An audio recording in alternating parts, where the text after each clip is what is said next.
Hello and welcome once again to the Sloane Age podcast. I'm your host Andy Sloane, in association with the Wolverhampton Society, and I'm here today with my special guest, fellow member of the committee for the Wolverhampton Society, Mr. Quintin Watt. How are you, Quint? Very well, thank you very much. Good to hear. Yeah. So, the reason we're together today, continuing my theme of interviewing people who have some kind of association or connection with Wolverhampton, is we are both members of the committee of the Wolverhampton Society, and I guess people might not know what the Wolverhampton Society is, what it encompasses, what its aims and objectives are, and I thought it might be a nice opportunity to talk about that, but not only that, but your interests in history as well. So, yep. Yeah, no problem. The Wolverhampton Society was partly your child, baby kind of thing, I guess. What would you say was the inspiration for beginning it?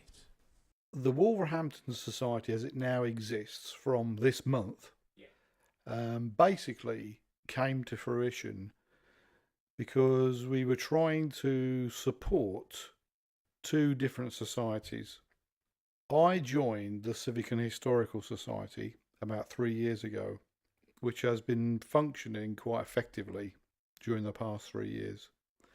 But about 18 months ago, we were told about the Wolverhampton Literary and Scientific Society, which was going through the doldrums a bit and looked like it was in terminal decline. And so we thought, well, people on our committee thought that that would be a tragedy for the town, because that society had a lineage which back to 1880. Yeah. So we thought, what was the best way of trying to do that? So some of us got together, kind of like a rescue team, to go in and try and support the literary and scientific.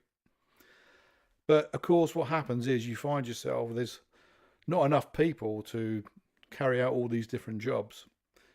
So in terms of rationalisation, I suppose you'd call it, we in the end decided that the one way we could do it is to combine the two societies underneath what we call an umbrella organisation, which is the new Wolverhampton Society. So essentially that's what it was. It was designed to try and save one society and continue to support another. So, I guess it'd be important for a bit of background here. We're talking about these two societies.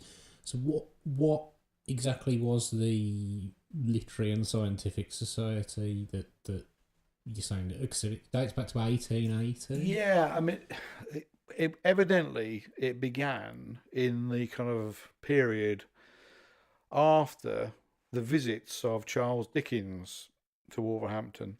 Evidently Dickens had quite an affection for the city, and he used to come here and do readings of his books.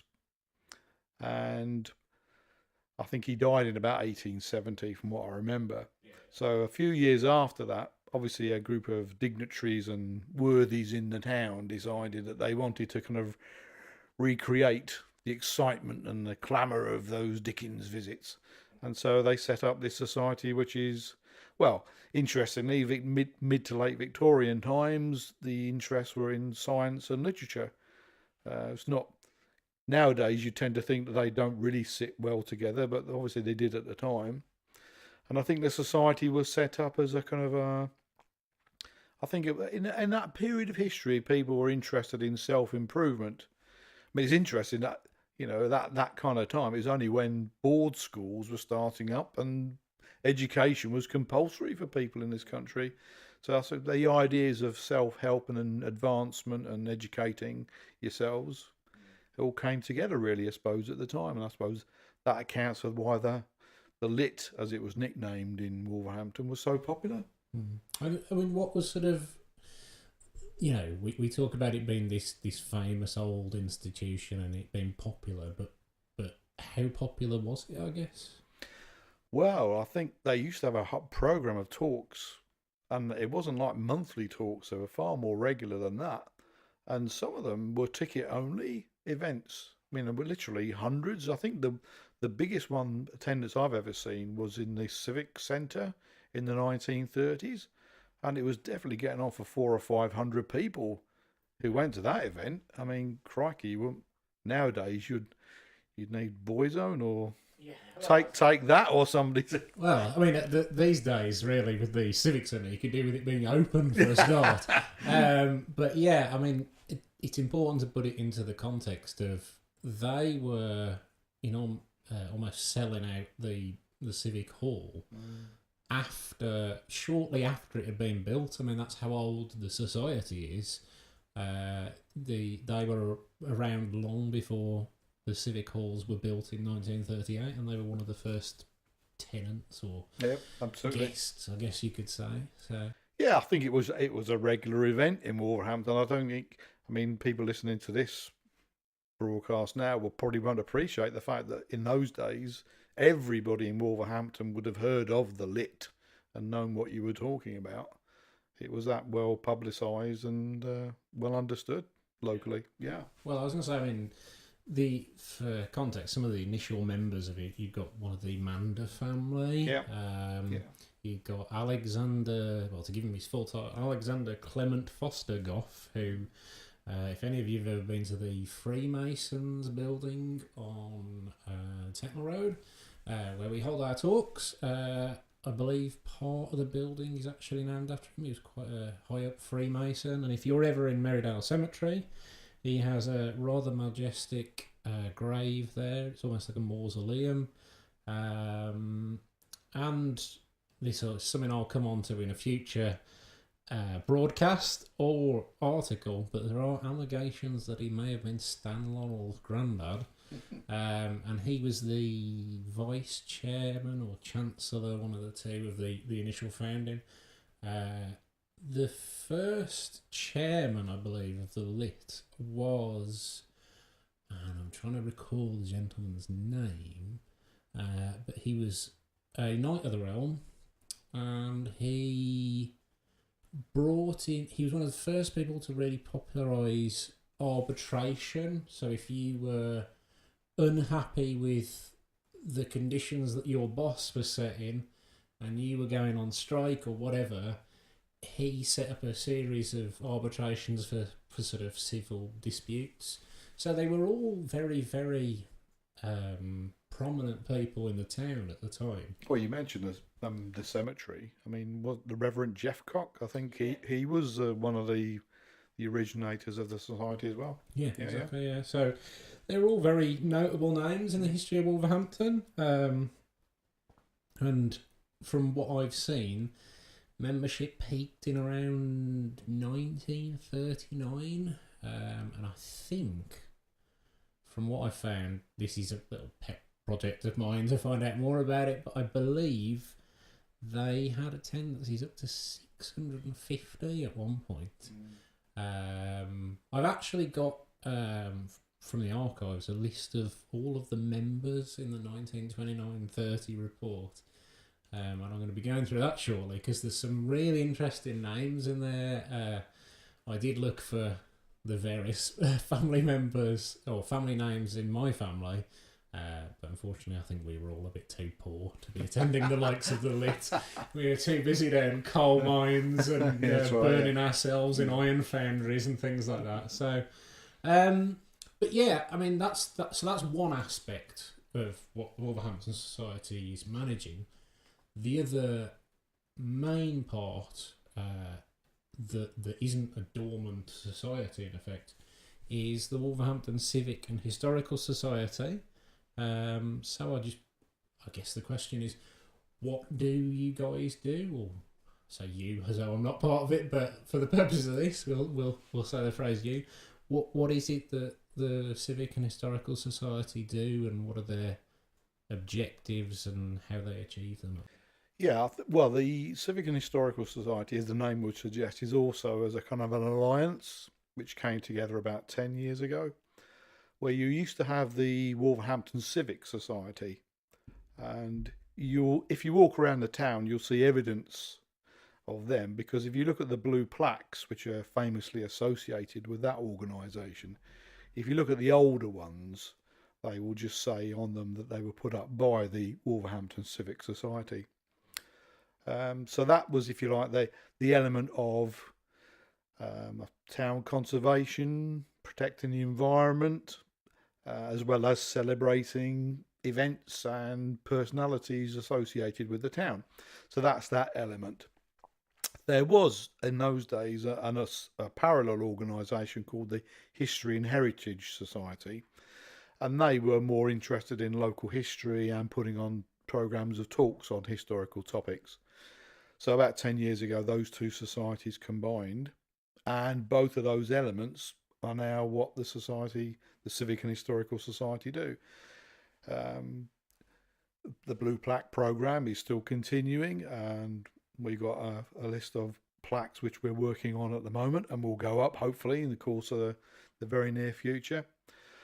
We do kind of try to monitor what's going on planning wise within the town, to try and put pressure on people to change the plans, improve them. But I suppose in a way the particular thing which is my interest is local history. That's the thing which I believe most strongly in.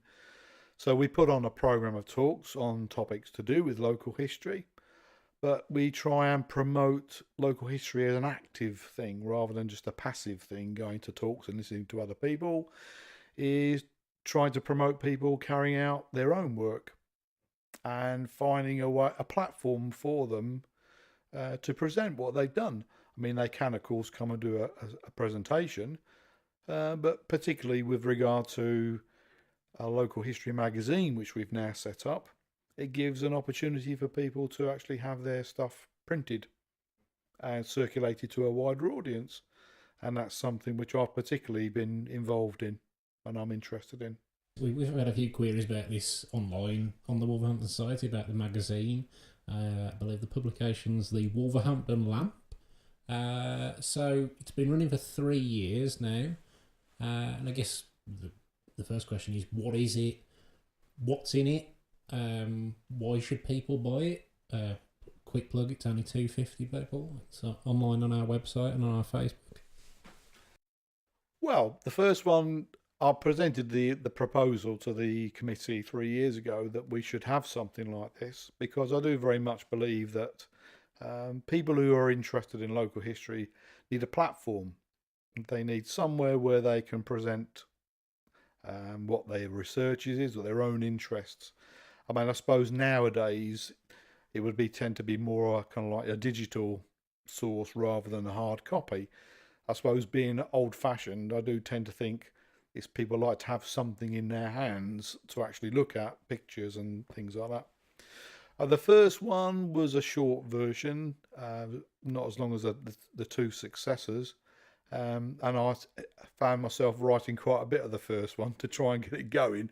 But I think once that ball has rolled, people are now actively asking if they can contribute, which is the way I wanted it to be, because once they can see the quality of what's being produced, it encourages them to become part of it. So the first couple tended to have articles which were linked to the First World War, because it was the centenaries that were going through at that particular time. The second one, which is like the first professional quality version, if you like, I mean that's got lots of articles in things like the one which is my favourite one in that edition is the one about the women getting the vote in 1918. Anne Eales wrote that. That's a particularly good article. And a nice colour front cover as well, encourages people to buy it. This year's edition, which has just come out, there are no World War One articles in it, but there are a couple of World War Two articles, because we've seamlessly moved from centenary commemorations of World War One to 80th anniversary commemorations of the Second World War. So I imagine the next few editions are likely to include stories to do with that. The one by Mick Powis about the Blitz in Wolverhampton is particularly interesting for those of you who like that sort of history. It's a good magazine, I think. I'd say so myself. And I'd hope it was going to expand. I mean, I think we're up to about 34 pages per edition, but there's no reason why we couldn't expand beyond that. And, that's something which I hope will happen over the next couple of years. So I guess the question at this point is, if you're open to reader submissions, what's the best way, if you're listening to this and you have a particular interest in history, what's the best way of getting in touch with you and sharing the research or the knowledge they've done? What does, I guess also, there might be people out there who think, oh, well, I've got a story about this particular bit of local history, but it's just some little bit of, I've just written a few things down, nobody's interested in this. What's the standard that you require, and are you open to all suggestions, or is there a particular sort of proofing process or anything like that? Yeah, well, obviously I'm the editor, and I'll make sure that whatever you submit will be kind of like edited in such a way that makes it accessible to as many people as possible. I wouldn't be worried if what you've got is very short. I mean, we don't mind just 1-page little short articles. People tend to write ones about 2,000 to 3,000 words long. The ones this year, that will be the kind of, if you like, an average. They can be a wee bit longer than that. Basically, the number of pages it's going to fill will dictate if I have to edit bits out of it. But if it's going to be a ruthless editing, I'll let you know, and we'll agree just exactly what you want to remove.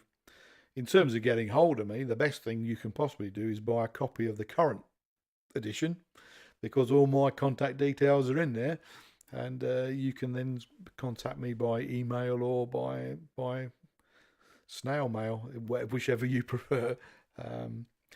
The kind of like the end date, if you like, for submissions is the end of July every year, because that gives me the several months I need to be working on it, ready for a launch, which has now become the beginning of every calendar year.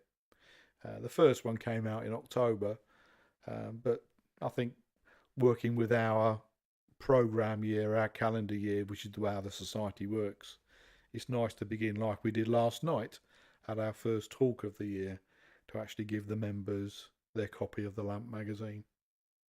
I mean, this is one of the things I was going to point out, is if you happen to want to join the Wolverhampton Civic and Historic Society, we have, is it 9 talks, I believe, this year, might even be 10. But in any case, the bare minimum is 9, and that will cost you £15. You get access to all of those talks, and you get a copy of the Lamp magazine, which is usually £2.50. So you're saving yourself about £5-6 than if you did all of these things individually. And from what I can see, looking at other local organisations, the WCHS offering is exceptionally competitive, really, for the amount of talks that you get for the money you're paying. Well, you will be joining what we call the Wolverhampton Society, which will give you access to everything which the Civic and Historical Society do, including the Lamp, but also everything which the Literary and Scientific Society do as well. So you're getting 2 for the price of 1, which is good, I think, really. And in terms of the talks, yeah, I've got a strong feeling, as I've said, that the talks, which are an important part of the society, are good, because they encourage people to come out of the house, to come out in an evening and socialise with people. We want to promote that. We're at a nice venue, which has a bar. So if you fancy a drink before or after, you can do that as well. I'm a strong believer in the kind of like the issue of actually getting people to be genuinely sociable rather than sitting at home watching Netflix. It's an important thing to do. But that is the bare minimum as far as I'm concerned. It is very much the more project-based ideas which I want to promote for the society. Being involved in events in the town, actually doing things. The Lamp is one example. It didn't exist before I joined the society. It's something I wanted to do and get people engaged. But it's other things as well, like, for example, projects like going around Jeffcott Road Cemetery, looking at the war graves, getting people involved in that, conservation projects, and anything else, which could be what you could say, something where people get out and about and actually do things, actively engaged. That is what history is to me. History is a verb rather than a noun. And I think people should be doing history in whatever way they can and feel comfortable with, even if it's just bringing a pair of secateurs and helping do some pruning in an overgrown churchyard somewhere. That is active history. And the more of that kind of stuff we can do, the better. Yeah, I agree. I guess we've talked about the society, but now I'm going to seamlessly transition onto yourself, because you are a former history teacher, unless I'm completely wrong. Yeah. And I guess the big challenge facing, from my perspective, so for anyone listening out there, I'm 36, and I feel like I'm a bit of an anomaly in that I enjoy history, and I've enjoyed it for a large part of my life. I find that people who are interested in history, though, are generally of an older vintage. And I guess the challenge is, and you've had sort of 40 odd years experience of dealing with kids, how do you get the younger generations into history, and what sort of approaches or schemes seem to work best with them? I've been to countless parents' evenings over the 40 years of my career where parents have sat across the table to me and they've said, my son or my daughter loves history.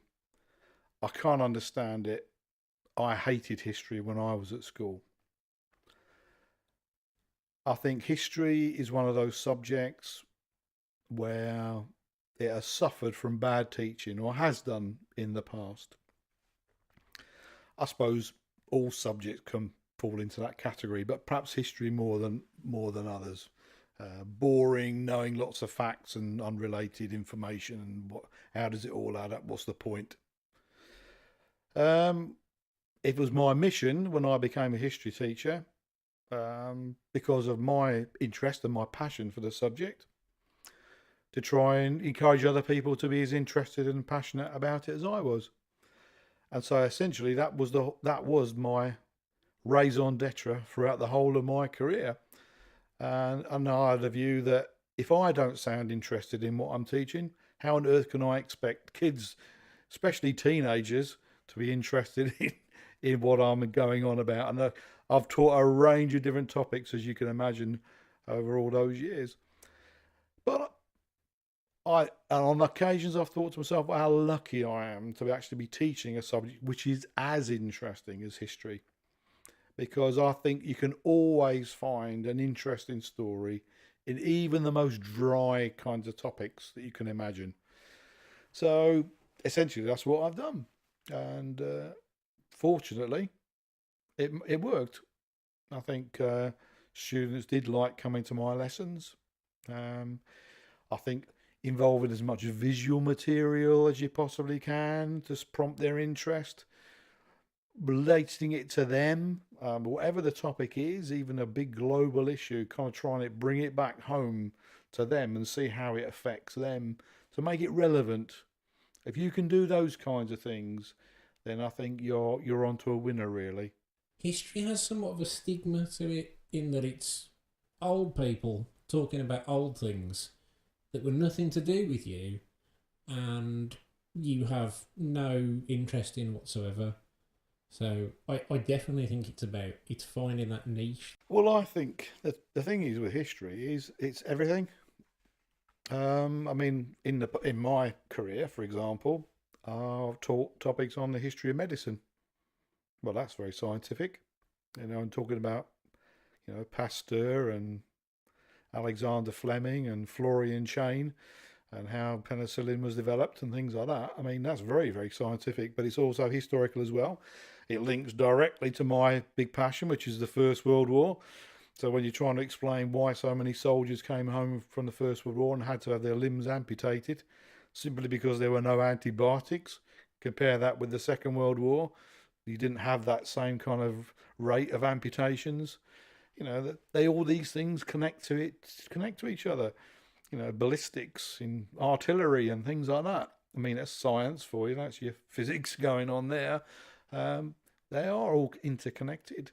To me, history is one of those things that, by its nature, you're essentially talking about the past, but which aspect of the past or which subject of the past you're talking about is down to you.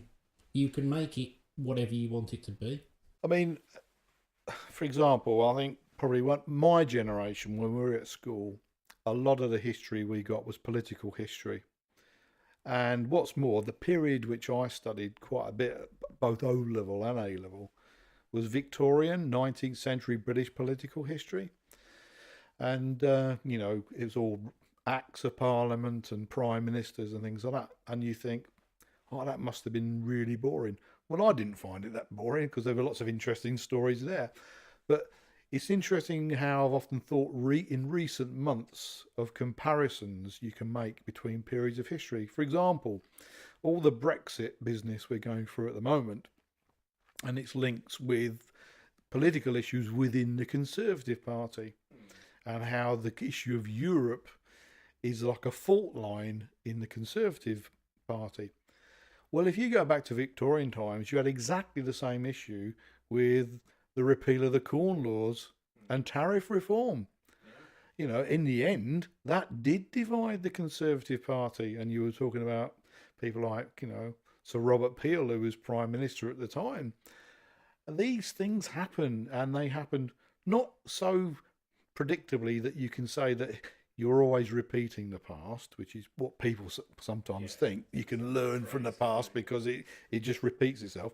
And there are enough of these parallels to make you think, oh, yes, that's just like what happened 150 years ago. Well, I thought because I did a lot of this kind of stuff as well, and I kind of get reminded of the whole thing at the start of the 20th century about protectionism versus the one that escapes me.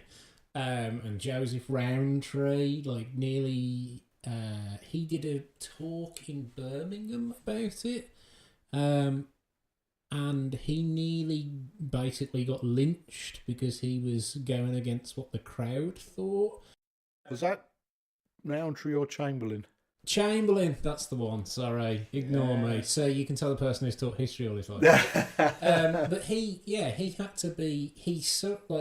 The story I heard was that he barely escaped with his life, kind of thing. And you think, when you say that there are parallels in modern times of old history, you look at the sort of febrile atmosphere around Brexit now. Absolutely, yeah. And I'm gonna lynch you and all that, and it's like, have we really moved on? No, that's right. Yeah, I mean, I suppose in many ways, I mean, whether it's a good thing or not, is that people often say that the trouble is politically we don't engage young people in politics anymore.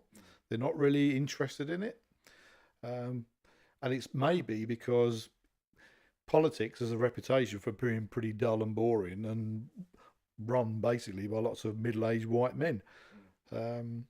Whereas what you need is something that actually gets people galvanised so that they are kind of like moved to actually go to protest meetings and things like that.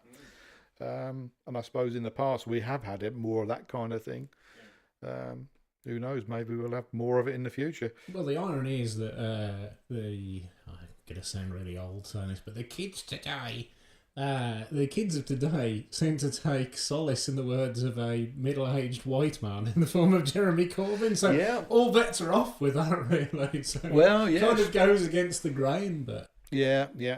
But then they still haven't voted in large enough numbers to get him into power, and whether that will ever happen, who knows? Exactly. And I'm sure 100 years from now, this will provide overwhelming amounts of material for history teachers. Absolutely, yeah. During this time, Britain wrenched itself apart over Brexit and all this kind of thing. So I guess, but by the same token, I guess there'll be people 100 years in the future going, why do I need to know about Brexit? Well, it doesn't do anything. But there are certain things, for example, that you don't even realise you may be saying that, like, for example, the one I always remember being taught at school was, have you ever said the phrase, Bob's your uncle? Mm. And all the kids were like, yeah. And like, do you know what it means, though? And nobody had any idea what it meant. And he's like, I'm teaching you at the moment about a chap called Sir Robert Peel.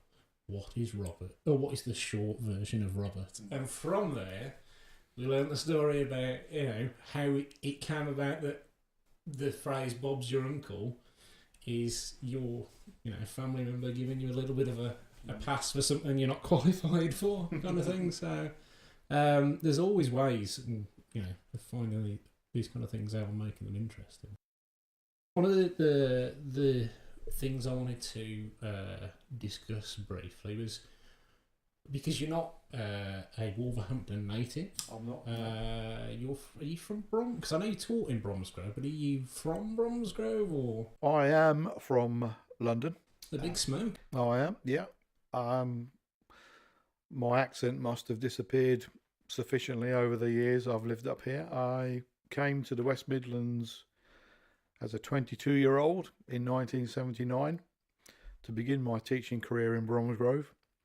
And that's where my teaching career ended last year in 2018. So what was it that brought you up to the Midlands specifically? Was there any reason? Or? Nope. I remember at the time I was doing my postgraduate training in Durham, University of Durham, and in those days, the jobs came up to apply for, and I saw a place called Bromsgrove, South Bromsgrove High School. I hadn't got a clue where Bromsgrove was. I knew it was vaguely somewhere in the Midlands, but as to exactly where it was, I didn't know. So I applied for the job. I'd been for a few interviews, been unsuccessful. I turned down one job in York. Sometimes wonder what would have happened if I'd have taken it, as you do, but I didn't really want to work there. And then got the job. So I became a West Midlander nearly 40 years ago. And I've lived here, obviously been there all that time, so the majority of my life. And then comparatively recently, last 10 years, moved over to Sedgley and now into Wolverhampton itself.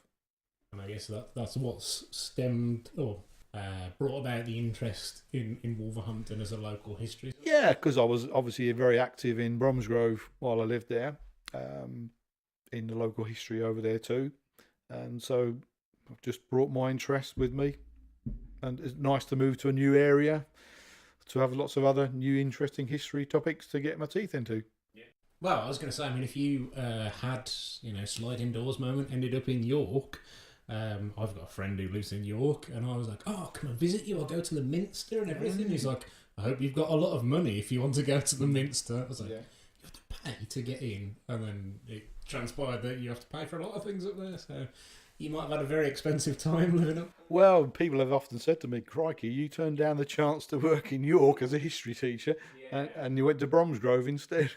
Yeah. No, I can see their point. But it's one of those things where, with York, for example, it's the kind of the subject where that history, it's not been done to death, but it's an area of history that's been researched pretty thoroughly.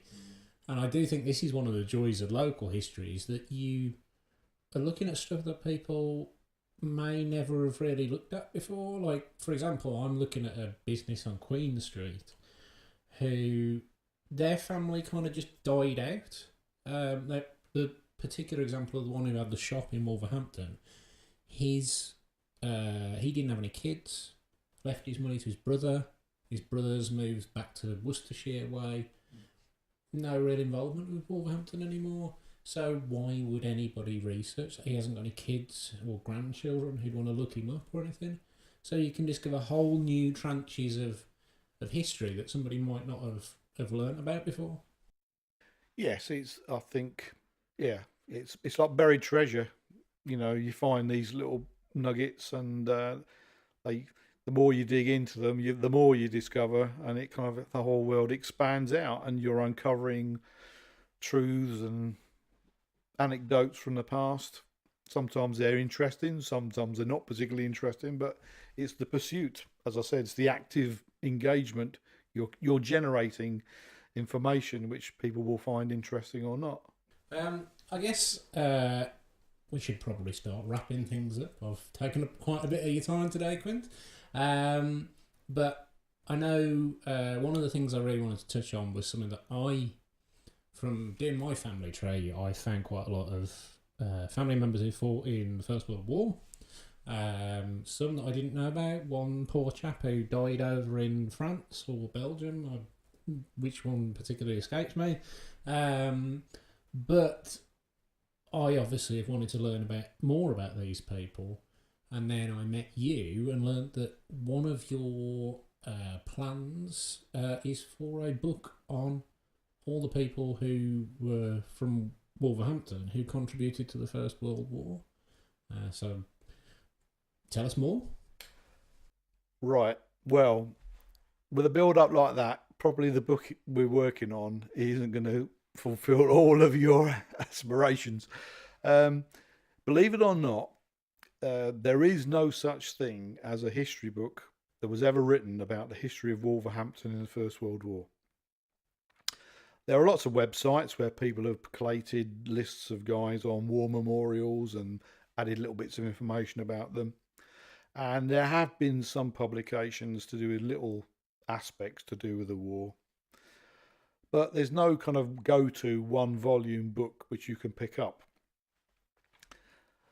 I got together a group of fellow historians and interested local historians like myself last year.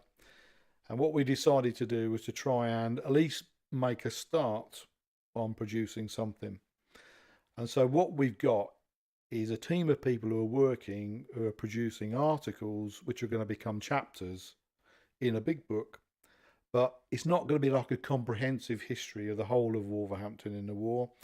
It kind of like it deals with the particular topic they're interested in.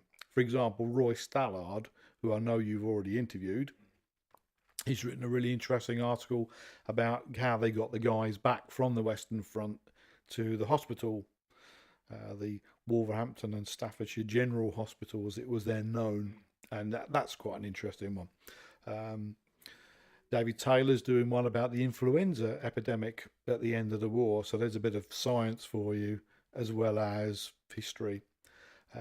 Chris Twiggs, another ex-history teacher like myself, has written an article about the Sankey family and some of the members of the Sankey family who were affected. And Heidi McIntosh at the Archives, she's come on board and she's written an article about conscientious objectors in the First World War, the White Feather Campaign. So it's going to deal with different aspects of the war, mainly on the home front, but with some references to what was happening on the Western Front as well. So that's the plan, and we're hoping it's going to be produced later on this year.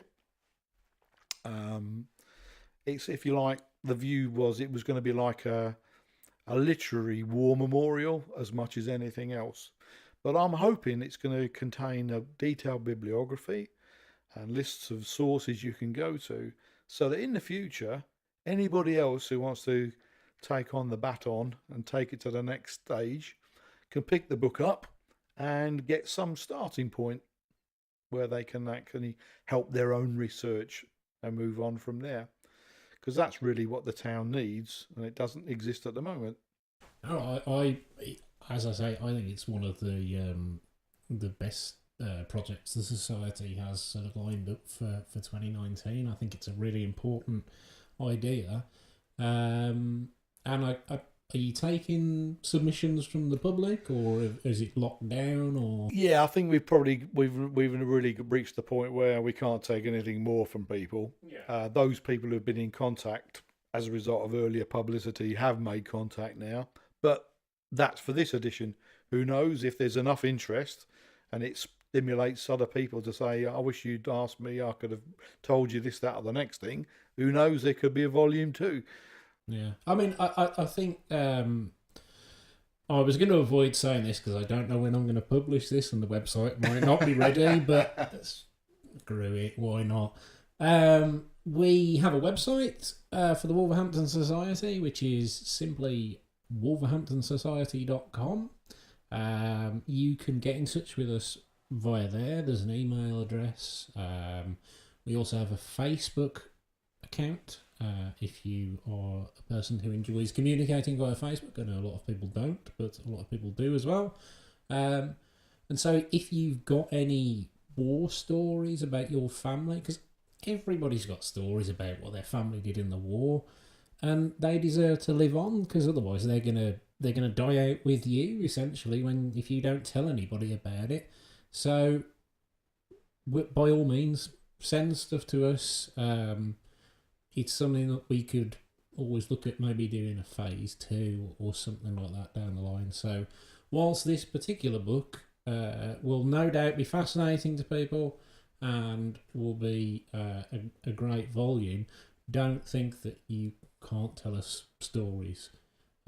We also, unless I'm going mad, we've got a digital archive day because you went on a course recently. Yeah, we have got planned in the spring 2 what were called digital capture days, linked to the Lest We Forget project, which is a project run by Oxford University and the Commonwealth War Graves Commission. The first one is on Saturday the 9th of March, and the second one is on Saturday the 25th of May. The one on the 9th of March is being held at the Arena Theatre, and the one in May is happening at the Archives. And basically what will happen is people are encouraged to bring along World War I memorabilia. It's been compared to like an antiques roadshow for the First World War. But really what's most interesting is people coming along with a story attached to something. So it doesn't have to be something grand, like a Pickelhaube helmet or something like that, but a story linked to somebody in their family who they know. We will record the story, we'll take pictures of the item, scan it if it's a letter or a postcard or something like that. And all of this stuff is uploaded to a huge, great database, a pan-European database, and that's the way it works. Yeah, and it's been going on for many years, and that's going to provide a massive source of information for historians in the future when they want to study the First World War. So those 2 big events are coming up later on this year, and there'll be more publicity about both of those. Yeah, I mean, certainly over both the website and Facebook we'll be promoting this. What we are going to try and do a lot more in 2019 is we have a list of of members with their email addresses, and being honest, it's not something we utilise enough at the moment. One of the things I've suggested is that we do a quarterly newsletter to let people know what we're up to, and it will, we'll put details in there and various other places. So yeah, I mean, we're at that point now where I guess if we're at the, what do they call it in a work meeting, the any other business section. Yeah. Is there anything you wanted to talk about that we haven't picked up on, or any points you wanted to get across, or anything like that? No, only given that hopefully that this broadcast will reach a much wider audience than people who just live in Wolverhampton. I mean, essentially, we're trying to make contact with a great, what would we call it, the Wolfrunian diaspora, those who live around the world. Alumni. Absolutely. Those who've got a link with Wolverhampton, even no matter how tenuous it is, that hopefully this society now, as it's going to be run and all the things we're doing, are going to attract people and try and help you re-establish a link with your own family roots back to this place. Just as in the same way as I'm always interested when I hear stories about London and the part of London I lived in and was born in and grew up in, even though I've not lived there for 40 years, I'm still interested in finding out about those sorts of places. Hopefully you too will be interested in this contact with Wolverhampton. Yeah, I mean, from what I see on Facebook, there's a lot of people who live in Canada and Australia and all over the place, and they've got fond memories of Wolverhampton. And if you're one of those people, come to the Wolverhampton Society website, Facebook page. We'll always have stuff for you. We'll always have things that, in future, we'll always have things that we can sell, like the Lamp magazine and things like that. That will be a little bit of home that you can live, take with you over there. So, keep your eyes peeled in 2019. It's going to be a good year. So, with that, thanks, Quint. It was great to chat to you. My pleasure. And I look forward to working with you for many years to come.